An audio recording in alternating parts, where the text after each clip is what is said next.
Welcome back to the Bourbon Lens with Jake. Scott is off gallivanting at his actual job today, and I have made the short trip down to Lebanon, Kentucky to go visit our friends at Limestone Branch, and we're going to be talking about new whiskey, a new building, and their inclusion in the Bardstown collection for 2024. So sit back and buckle in and listen to this newest episode featuring Limestone Branch. Steve and Steve, how are you all? We're doing great. It's great to be here. Excited that you're here to share this day with us of dedicating this new building and getting things rolled out. Yeah. So for those who don't know, Stephen Beam has been a part of the Bourbon Lens family twice already, but now we have Stephen Fante, National Brand Ambassador for Limestone Branch. He said it in a really nice Pernell Sausage voice earlier. I can't mimic that. Often imitated, but never the same, right? That is correct. That's right. Well, thanks for joining us. We have this brand new building that like doubles the size of the tasting room. Absolutely. Or quadruples it. Got a bathroom, got a nice kitchen area, storage, some offices, and right. Great front porch. Great front porch, and Stephen's porch right over there. That's the she shack. The she shed. You know it. And is that the original pot still behind us? And that is the original pot still. You gotta have the decor. It makes everything better. Right.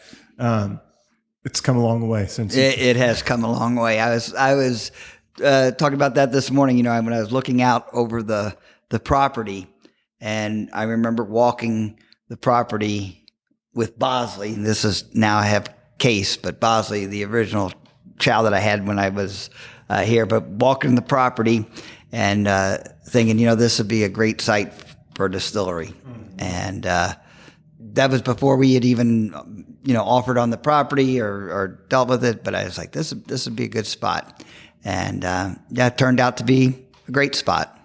Turned out to be one that a lot of people were trying to come after it themselves, right? Right. Because we now have a distillery to the left of us from where we're sitting, and there's one down the way, and there's also a barrel cooperage, right? Lebanon's starting to become a hopping spot. So what was it like to be the first kind of in this area? But, is the first since Prohibition. Before Prohibition, there were 26 distilleries in Marion County. Really? Yeah. So Marion County was a hot spot for distilling, as in this whole central part of Kentucky. And so we were very happy that, when we first started looking for the site back in 2008, which was the crash of 2008, and I'm looking for property, and it was amazing how many people were not interested. But nobody knew what a craft distillery was. I was talking about a small distillery, and everybody thinking that we're going to build this huge distillery. No one really understood the industry at that time. Yeah. And so I talked to a lot of different places and really got no interest at all. And talked to Marion County, and they were open to us, welcomed us with open arms, and it's been great, and it's been a great relationship to be here. And it's one of the original spots where our family started the distilling here in Marion County. Always good to tie back to like the 18 generations of Beams, right? Well, that was actually the Dants. But. Okay, the dance, yeah, okay. There's a lot of bourbon lineage going through this man's blood. So I don't know you, so I'm going to ask you some questions to get to know you. Okie dokie. So you're from Louisville. We won't hold it against you where you went to high school. So we've already gotten past that in pre-show. So how did you end up in this deal? Well, I had been in the coffee industry for 26 years. And in that time period, Brown-Forman was one of my biggest clients. The international headquarters for Brown-Forman down at 18th Street, I spent a lot of my years on that campus. And I always knew that I wanted to be in the bourbon industry when I was in the coffee business. I wanted to be in the bourbon industry. And one day, out of the blue, I stopped by this restaurant, and unbeknownst to me, my old friend from back in the days when I was like 7 years old, my brother's close friend, Stephen Beam, owns the restaurant.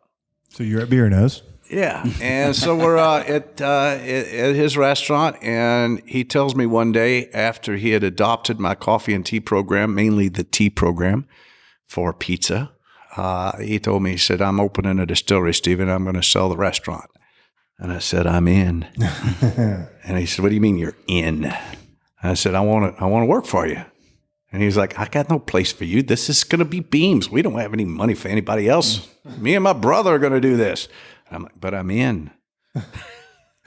What does in mean? It means I'm bubblegum on a shoe and he couldn't get rid of me. And he still can't. No, he just showed up one day and never left. then I had to start paying him. Tried to fire me twice. After he fired me twice and I kept coming in, he said, well, you know what? He's so passionate about this. I think I'll let him stay. There we go. And one of the best decisions we ever made. And here we are, 16 years later since you all looked at the property originally? Yeah. And so that was 2008, 2009. We were, kicking tires. Yep. And 2010 started. And really, you look at that, and it was kind of amazing. We broke ground in May, and we had the doors open in November. And for a distillery, that is like record. I mean, now crazy time. Can't do that now. I wouldn't put it past him. I could do it again, but not that I would want to. There was very little sleep during that time. Yeah, that'd be tough. And I acted as a general contractor. Oh, okay. Yeah. Look at you. That's why it got done so quick. Man of many talents over here. Yeah. He rolled out a product in a year. Yeah. From start to finish, from inception, from concept to actually in the marketplace, 1 year turnaround. And never put it past Steve Beam to get something done. And actually, if you remember, when Stephen came on board was when we launched our Moon Pie Moonshine, which was our first national big brand. Yeah. And Moonshine was having a moment back that time, and we needed something. You needed a moment. Instant cash, and so Stephen came in as the national salesperson for that. But we started that, negotiating with them April, and by August, September, we had the product on the shelf, and that was it was incredible package design, and the TTB at that time was taking months and months to prove formulas. So yeah. I mean, that was in a breakneck speed, and I'm really proud of how fast we did that, and it was a beautiful product. Great. I'm still proud of, we were always wanting to do bourbon. We always did bourbon, but we're still very proud of that moonshine that we did, because it was really high quality and took the World Liqueur Award. Yes, it did. Well, there you go. Winners win, right? Mm-hmm. Exactly. But then you revive, a lot of my grandparents, maybe your parents' favorite brand, right? Yellowstone was readily available 60s, 70s, 80s. And then it kind of, as most whiskey brands did, went away. Right. And what's it like to see, now, right? So you dream 16 years ago from looking at the property to now, and you've revived this brand, and not only revived the brand through Limestone Branch, but you also have multiple line extensions, right? Was the 93, the classic 93 that everyone, had come to know and love. And then, you got, there's too many to name at this point. I feel like I won't name them all, but we're sitting here, we're going to talk about the rum cask, which is a really nice whiskey. And I'd love to know how it actually kind of came to be. But, what's it like now to have your all's product and multiple line extensions across, the Limestone Branch and Yellowstone name? Well, we when I first started, one of the original goals was to bring back one of the old family brands. Mm-hmm. And Yellowstone hit both sides of the family. My mother's side were actually the distillery owners, but my father's side also were involved with Yellowstone. Mm-hmm. And it's a brand actually that I remember in my house when I was growing up. Yeah. So it's just very close to me. And you mentioned 60s and 70s. Yellowstone was the best-selling bourbon in Kentucky in the 1960s and 70s. A third of all the bourbon sold in Kentucky was Yellowstone. It's pretty impressive, actually. That's wild. Yeah, it's pretty crazy. And then, of course, bourbon had its fall from grace, and Yellowstone fell harder than most. It's interesting though, when you talk about bourbon brands and, which bourbon brands are stronger and which ones, it kind of depends on who acquired what as to what brand got pushed forward. Diageo, actually it was United Distillers owned Yellowstone. They merged with Guinness, became Diageo. Diageo was like, what is this bourbon stuff? We don't want to have anything to do with it. Sold off all the brands except for Bulleit. And, had they sold off all the brands but Yellowstone, it was just like cards or, just assets and numbers and names on a paper for accountants and, Yeah. Well, yeah. And that's what's really funny is like how these brands were kind of hodgepodged and put together. And it's like this jigsaw puzzle that's unsolvable because a lot of these brands have touched multiple people's hands. Right. And that's what a lot of people don't realize. Like, hey, yeah, like the Beams and the Dants were creating a ton of whiskey back then, the Heaven Hill family, like all that, like great. But how many brands did they kind of be like, not anymore. Right. I want this one. I don't want that one, and it's become a shell game almost to that extent, but lucky enough, you got it. Right. Right. And so we're looking at this rum cask and I didn't know what to expect. When you think rum, like there's two types of rum that a lot of people don't realize, right? Well, three. You have your standard shelf rum that everyone knows. One starts with a B and one starts with a C. And then you have like aged rum, right? You have this either sugarcane or molasses type rum, and they have really distinct flavors. A lot of them are pot stilled, so they got a lot of funkiness, and that funkiness carries over into the barrel a ton. And so when I got this, I'm like, rum cask. I'm going to be getting some funk along the way. And in my review, which I have not posted yet of this, I was telling Patrick, you're the awesome people from your PR team earlier. I write a lot of reviews.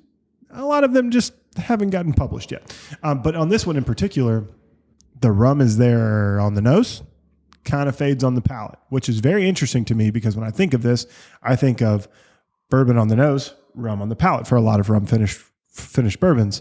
And I kind of like that because the bourbon shines in this versus the rum shining in this. You're getting a little of the nose and the flavor. So how was this created? I know you all probably both worked in this hand in hand to make it happen. How did this kind of come about? How did you kind of land on the makeup and the blend of it? So, we work with barrel brokers, so I get to choose from what they have. And so this is actually a Cuban rum. Okay. And I was one of we started finishing way back when we first started in 2015 with Yellowstone. Go find those black bottles. Right. They're great. So I have a lot of history and a lot of experience with finishes, but I always try to use a very light hand with the finish. I just wanted to accentuate the bourbon and not to overpower the bourbon. And so what you say, I appreciate that greatly, is that, I want it to be about the bourbon and not about the finish. The finish should just, expand some notes of the bourbon. Yeah. Yeah. So Mr. Brand Ambassador, how would you line up a tasting of this? How would you explain this? It's one of those things where Steve Beam makes it, and I put it on their palate. Yeah. Once they've tasted it, it explains itself. Okay. It's just that simple. I mean, when it comes to great bourbon whiskey, really you just want to put it on their palate and shut up. Let them experience it, and then give feedback to you about what they like about it. Just like you just said, the finish of it wasn't overpowering. Nothing that he's ever done in a finish has been overpowering. Yeah. When you've got a master at the still, just shut up, put it on their palate. Yeah. No, this is good. Like, and I've been, and Steve knows this, I've been a fan of Yellowstone. I fell in love with the cylinders and just like one summer bought all of them that I could find. And that's back when, $79.99. It was awesome. Back in the good old days of whiskey. But like I've really enjoyed the finishes along the way. Most recently, the Tokai and the that was a beautifully well done. Now I still need to go just buy Hungarian wine and try it for the sake of trying it. That's what I do.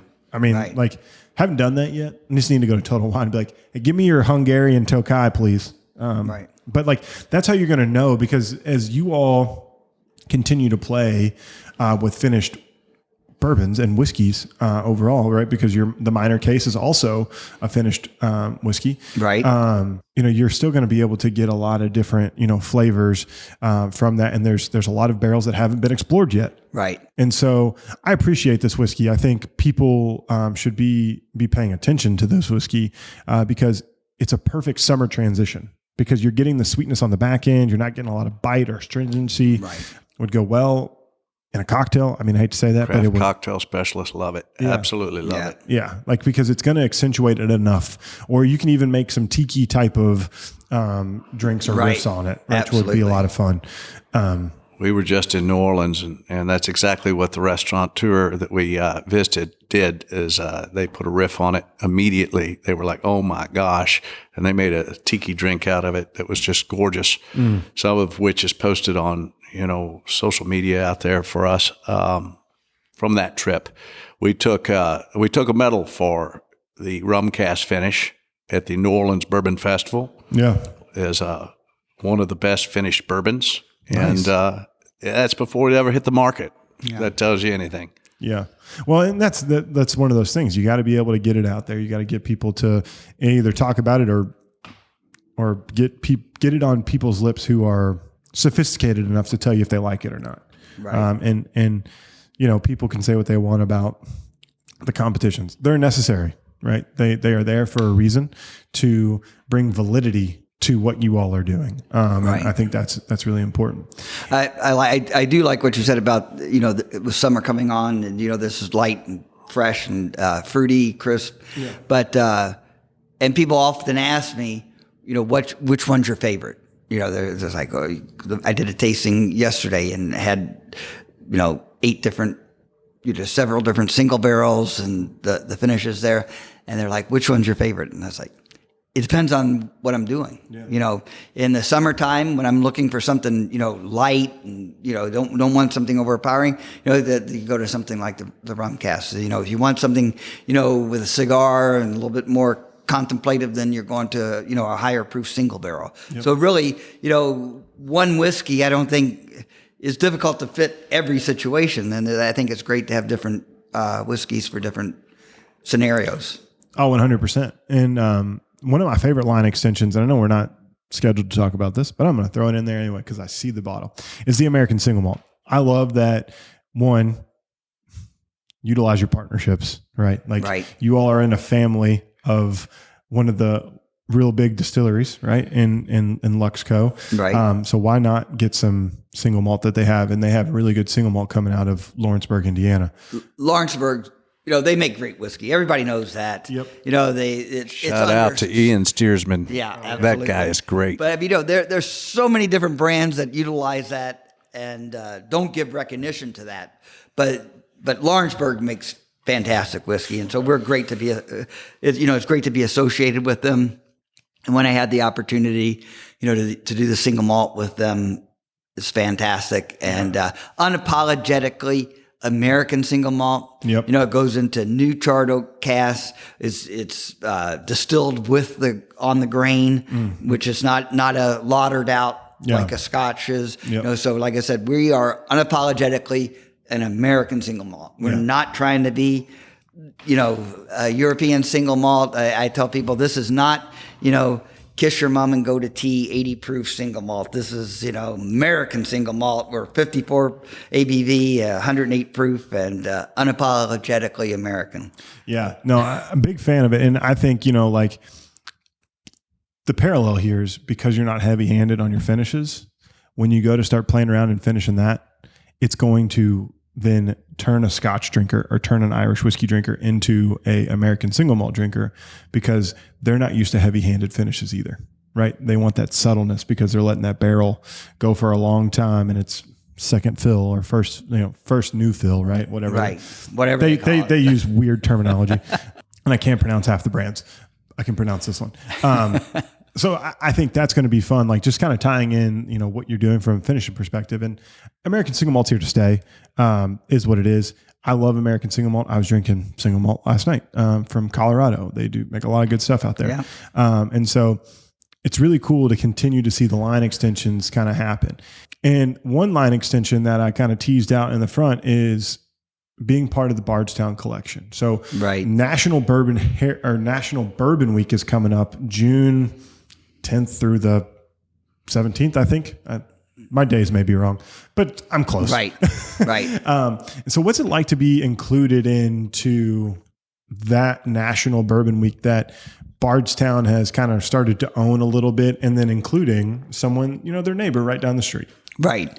Well, Bardstown, is near and dear to my heart. We drove through that every Sunday going to my grandmother's house. So I know Bardstown, have known Bardstown for all my entire life.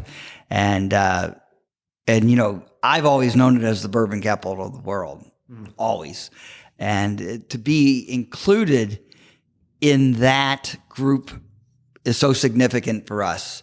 And it's great. Lebanon is not too far from Bardstown. Like I said, we had 26 distilleries before Prohibition down in Marion County. But it's great to be able to put forward, our product, which is a 6-year wheated whiskey, our American, the red wheat that we do, which was an old recipe that I had gotten out of one of Mike Dant's recipe books, mash bills. Yeah. So it's 28% red wheat. Nice. Yeah. And really excited to have that. And it could qualify for bottled and bond, although they wanted everything to be kind of standardized, so we didn't do it as a bottled and bond.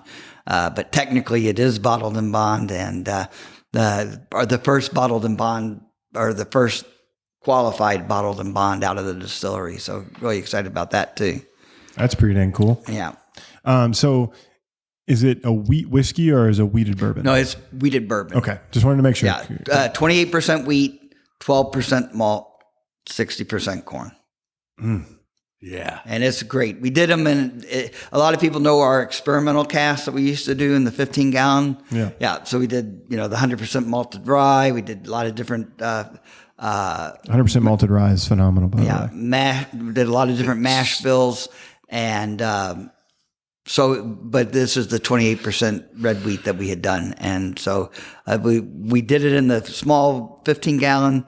It was very successful. People liked it, so that's when we added and did some in 53. So this is actually out of 53s. That's exciting. I have just a smidge of my 100% malted rye left, and it's good. Yeah, that's like the experimental casks were great. They were a lot of fun, and the shipping container right over there, right. Which is cool.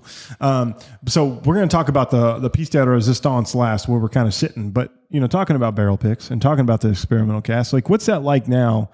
That you all have continued to grow and develop as a brand. What's the drive for barrel picks? A lot of times people say, oh, the barrel pick market got too saturated or what have you. Like, as you go out, are people still clamoring for barrel picks and wanting to do them and engage in them? It's fun to see these liquor store chains and owners come in here, and the ones that are picking single barrels are bringing something to their clients that nobody else can get. The ones that understand it, that truly understand it, know that they're bringing something to their customers that not all liquor stores do. I tell them all the time, I said, I can walk out your front door and 2 blocks down the street, find a liquor store that's never done a single barrel pick in the entirety of their damn store. And in doing so, they're doing a disservice to their customers.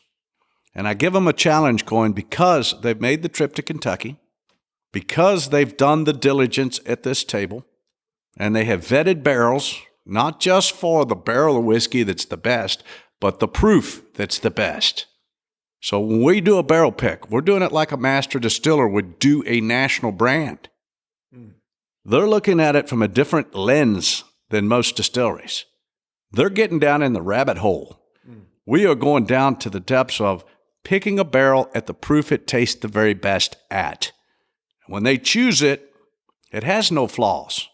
Stephen Beam has already chose the barrels as being the best in our rick houses. And then you come to here and taste through the best products he feels are awesome. And then you pick it for not only the best flavor profile, but for the flavor profile that it finishes best at. A lot of people go cast strength. I'm a cast strength drinker. I'm a bourbon society. I got a bourbon plate on the front of my car, and I drink bourbon for breakfast. And I want cast strength. Well, cast strength's not always the best.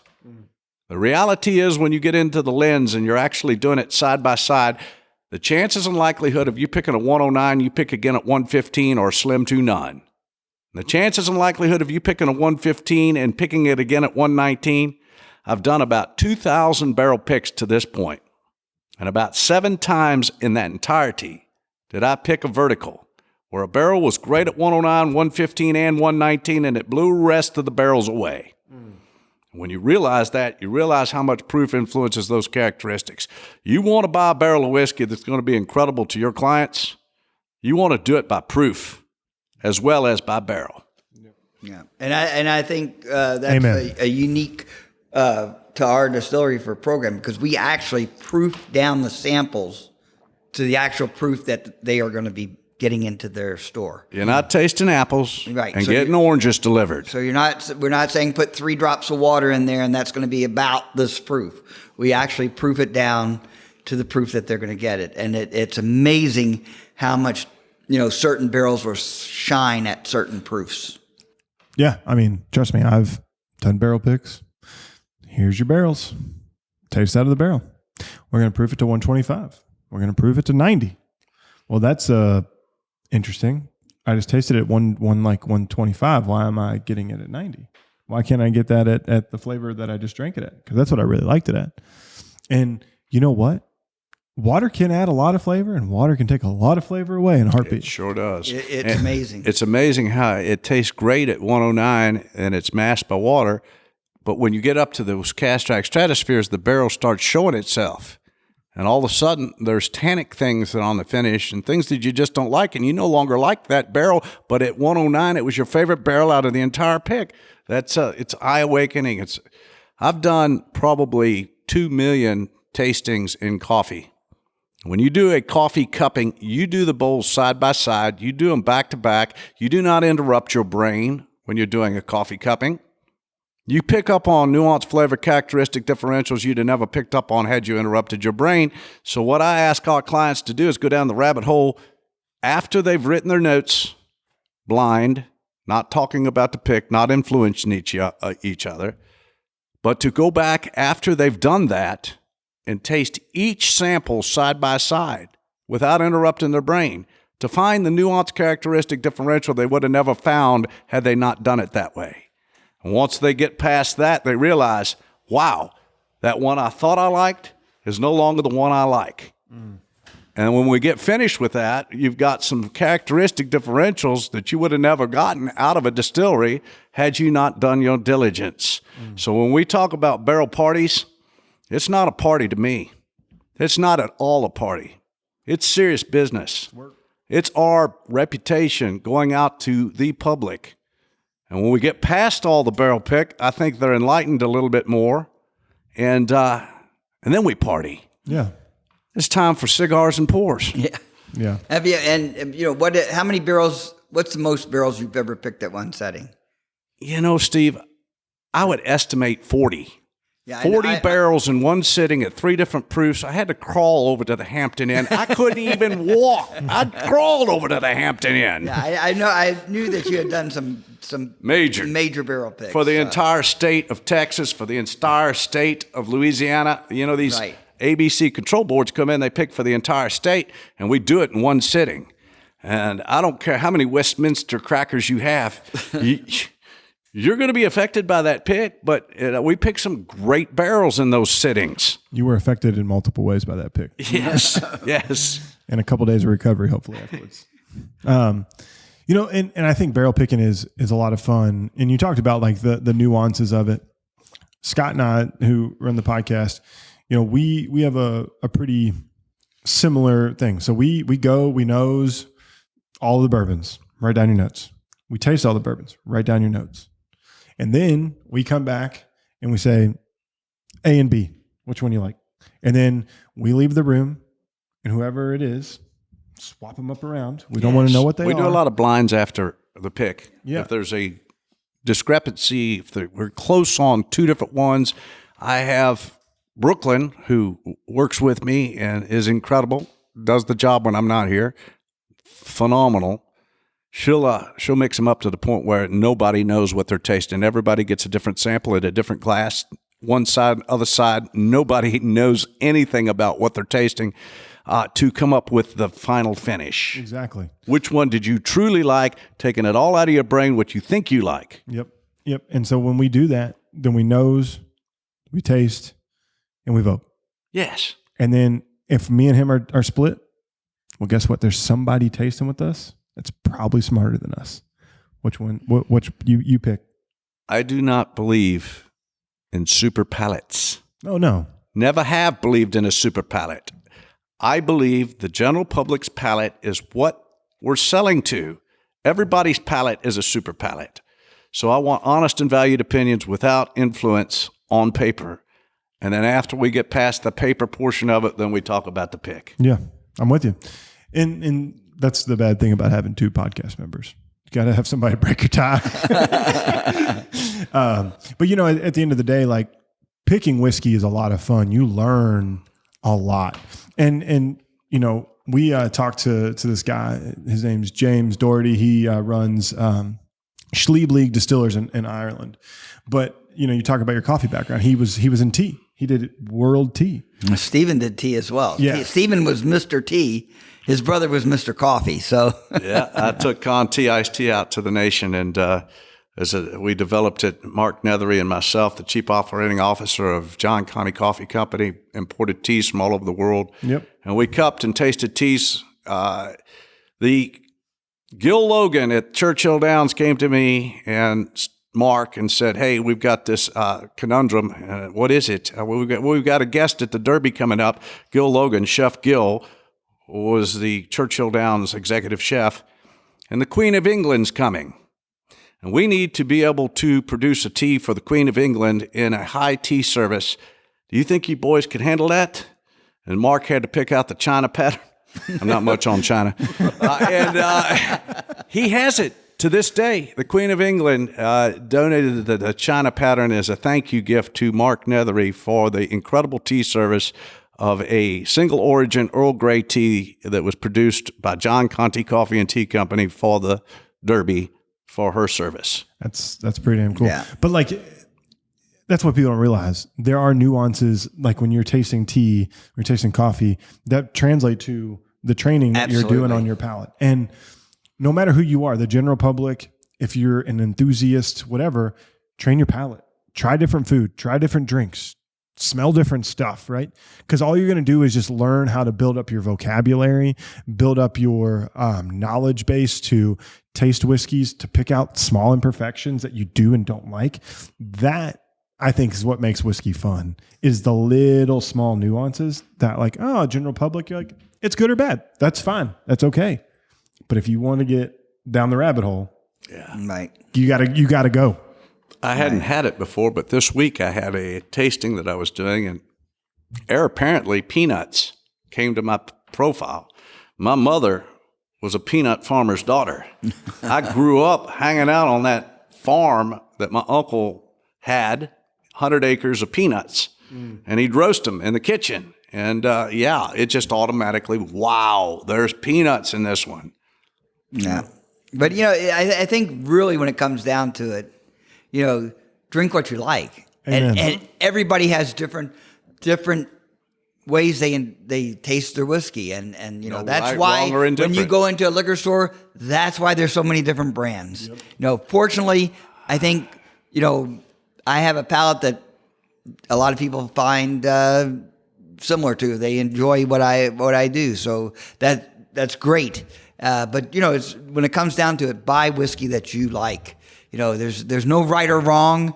Everybody has a different take. I'm right there with you. And drink it however you want to. Absolutely. Your hard-earned money went to buy that bottle. If you like it with water, drink it with water. If you like it with ice, drink it with ice. If you like it in a cocktail, drink it with a cocktail. Yeah. Don't care. Yeah. Put some Coke in it. But I don't care. No, I know. My cousin Bourbon and Coke. Go for it. It's so Bourbon funny. and ginger. Highballs. My cousin drinks bourbon with Diet Coke. And she was at a restaurant and she ordered bourbon and Diet Coke, and the waiter was like snub, kind of gave her a little bit of a snub or whatever. And her husband just said, her last name's Beam. Took him down a notch. Waiter said, my tip just went really down. However there's no correct ways. It's however you like it. Well, yeah, I mean, like one of the most, you talk about Beam being the name, right? One of the most famous whiskey stories is when Preston Van Winkle goes to order what his daddy ordered, which was Old Britt Van Winkle 10 with a twist, like on the rocks with a twist. And a bartender wouldn't give it to him because it was ruining the whiskey. Okay. You know what I mean? Yeah, that's a thing. Yeah. You're not ruining anything because it's how my palate likes it. Right. And that's, it's great to do that. And we're getting to taste and where these new barrel picks will be happening, where people can go down this rabbit hole where Limestone Branch Distillery got a little bit bigger, right? So we're in the brand new tasting room. It's opening actually today to some friends, right, and then to the public here soon, right. What can people expect out of this tasting room, and what does it do for Limestone Branch Distillery? Well, for us, and actually Stephen can address this even more better than I can, but for me, we've done great barrel picks, but we've always kind of had to do them, over here or over there. We didn't have a dedicated space. And we were weather dependent because a lot of our spaces are outdoor. And, this gives us, an enclosed environment where people can really concentrate on what they're doing with the barrel picks. And I think it brings a whole new experience. Like Stephen said, we have a great porch now. So, and it is hard work. People don't realize it is work. I get ribbed all the time. It's like, oh yeah, I wish I had that work. But it is work that we do. And when you get to be able to finish and kick back and relax, it's a great thing. And this is a great space. Like I said, from the moment I walked on this property, I was like, this is kind of a magical spot. Mm. So all the landscaping originally was done by Steve, and now it's maintained by a landscape company that does a good job. But when Steve was full on it, it was the most gorgeous place you ever saw in your entire life. The lily pads on the pond with the big flowers were incredible. People would stop on the road out front and look at this place. He's a Purdue University graduate. They're coming tomorrow. Purdue is going to be here in the house. And he's master's degree, landscape architect. So when you come to the distillery, you can expect to see a beautiful property with gorgeous plantings. And that's where all the gin came from. Bowling and Birch was his passion for plants and distillation. You put those two together and you get an incredible product. My sister-in-law, Mary Fante's favorite thing he's ever produced, Bowling and Birch gin. One of the things when I was putting this whole experience together for the distillery, bourbon was kind of having a little bit of a rise at that time. No one knew where it was going to go into the stratosphere.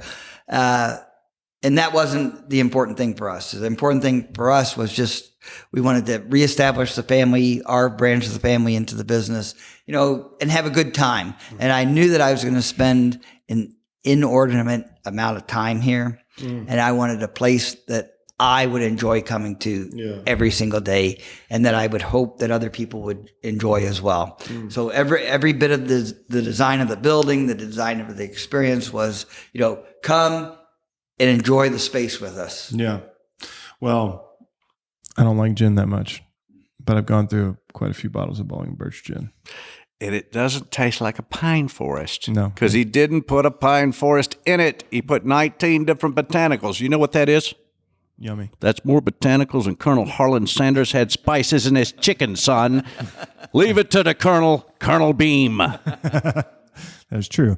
And we were dreaming about why the KFC Yum Center should have been called the Bucket and have the original recipe on it earlier. But anywho, this is a great space. You know, we've kind of been crammed into the old tasting room to do a tasting. Right. We were up in the distillery offices in our first podcast. Now you have this beautiful sign behind us. Yeah. It takes great pictures, by the way. And you got this giant table. You got, you know, if you got some snacks you need, you got your own potty. That's important. With woods in it, so that when you go in there, you're in the woods doing it. Yeah. And so you got the she shed out front. You got the back porch. It's a really great thing. And I think it shows how far you've come, because you look in the corner over here directly out of my left side and you see how far you all have come. Right. Because that pot still is 150 gallon. Yeah, not big. 150 gallon pot still. And if people were down here in the very beginning when we were fermenting in wood barrels, that's actually wood barrels that we started fermenting, are now out by this front street. The sign out front, those 3 barrels, were actually 3 of fermentation the tanks. fermentation barrels that we used. That's amazing. And when we got upgraded, when we got our, is it cedar?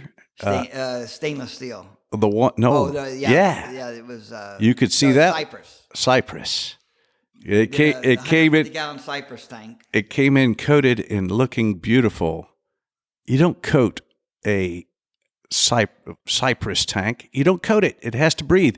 So the first thing that he did was took a sanding pad to it, and I'm like, "What are you doing to that beautiful tank?" He said, "I'm fixing it." Hey, at least you're fixing it and not having to send it back, because that would have been a couple weeks Now later. it's a plant stand. Hey, it's find uses for everything. Right. But no, I love how you've made the property and it mimics the building, and it flows. And, you know, I heard you did something nice for the guy. I did that. Yeah.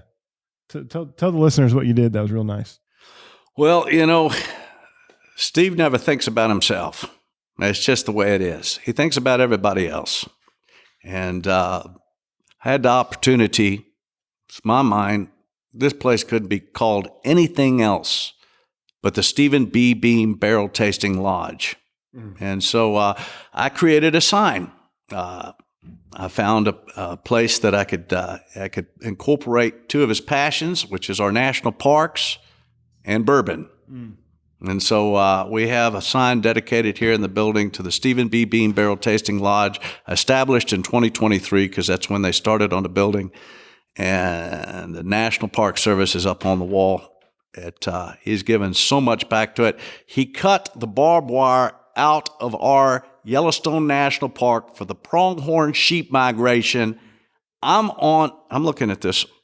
I'm like, he's got cutters in his hand. I grew up in Oklahoma on a cattle ranch with my uncle, and I had never seen him do this kind of stuff before. He's out there cutting out the barbed wire so the pronghorn sheep can migrate. Now, if there's anybody more dedicated to our national parks, I don't know who the heck it is. I'm just glad it's not the Stephen Beam Memorial. I'm glad I didn't have to post that either. I think we all are. I think we all are with that. No, it's great, and there's going to be a lot of stories in these walls. To some we will not repeat. No, what happens in Steve's lodge stays in Steve's lodge. You know, Perfect. It's great because you walk across the bridge there, you know, and it has the steel from the original Minor Case Beams Distillery, MC Beam and Company Distillery in Gethsemane. So we have steel from that building. Wally Dant calls it the train station. Yeah, you walk across that bridge, and I love that, man. You know, so it represents, you know, the 1800s to now, you know, the 21st century. Yeah, no, it's pretty cool to see how this place has evolved and continues to evolve. And there's more and more opportunity as you all continue to grow and continue to find new ways to bring sips to lips, as my man David Mandela, Randy Prossi would say. That's all you got to do. Put it on their lips and let them figure it out for themselves. Yep. And I'm really excited for the future here at Limestone Branch, and I'm excited to potentially one day sit down here and go down the rabbit hole with Mr. Fante and a barrel pick. Now, that would be fun. Love to do it. Yeah. Sure, he'd have you any time that he's doing one. So. Absolutely. Just jump in on a barrel pick. I've had a few people that have done that. It's not common, but it's a few people that have done that, and they've been, duly impressed with the outcome being the star alignment always aligns. Blind tastings are amazing because it takes it out of their head what they think they like, and then it puts it really what they truly like on paper. And at the end of it, the stars always align. And I don't care if you're from Australia, Japan, China, whoever it is here doing the pick, once I pulled them and put stars next to their answers, the stars always align. We had a group in last week, the third time, 3 barrel picks they've done here. We've had 100% star alignment on every barrel pick. Mm. Me included, throwing in my, 2 cents. 2 cents at the back end of it, aligned with each pick, already on paper, so it wasn't changed or altered in any way. Yeah. At the end of it, all the stars aligned on the same barrel at the same proof. Amazing to me. 3 times that happened with one group. Yeah. Yep. It's pretty crazy. And so it's there's a lot going on here at Limestone Branch Distillery out in Lebanon. It's not far past Bardstown. If you are coming to Louisville to do the Bourbon Trail, make sure you go past Bardstown and come down here and check them out because it's great. So really appreciate you all having us down here on Dedication Day. You got big scissors in the corner, so I know you'll be cutting something in a minute. But really appreciate you all having us down here and allowing us to talk all things Limestone Branch Distillery, guys. Great. Well, thanks for coming. Appreciate you having you here today. Yep. Well, we'll see you soon. National Bourbon Week's right around the corner, so I definitely will see you all at the unveiling of that bottle because I can't wait to try it and look forward to seeing what's in the future. Awesome. Cheers, guys. Cheers. Thanks for listening to this episode of The Bourbon Lens. Make sure you're connected with Scott and I via social media on Instagram, X, and Facebook. We'd love to connect. And if you're more the professional type, follow us over on LinkedIn. If you want to know more about Bourbon Lens, make sure you're subscribed to our weekly newsletter, The Weekly Pour. For exclusive content and more, check out Patreon. Follow us there at Bourbon Lens. And last but not least, on your favorite podcast listening app, make sure you're subscribed because every Monday, Scott and I release a podcast, and we would love to have you here listening to the newest features and the newest whiskey news. And until next time, cheers.